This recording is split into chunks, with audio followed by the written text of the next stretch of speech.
Welcome to the Salmon Runs YouTube. Enjoy the video.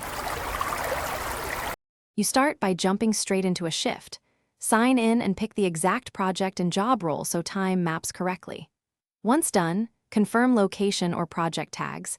This prevents later edits and keeps payroll clean.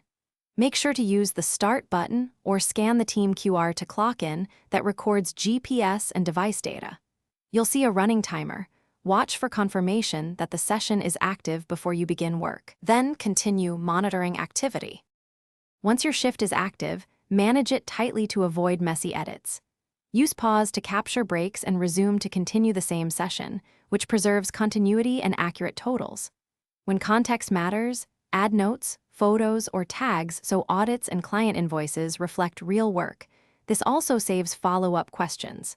If you must change tasks, use change job or switch project so the entry splits correctly. This keeps reports clean and simplifies approvals and payroll later on, reducing contention.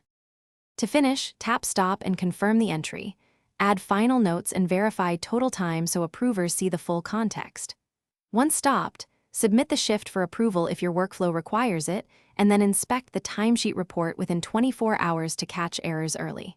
If something goes wrong, for example a sync or GPS issue, force refresh the app, switch networks, or restart the device. If entries remain pending, export them as CSV and notify your app. Thanks for watching. Consider subscribing if we helped you.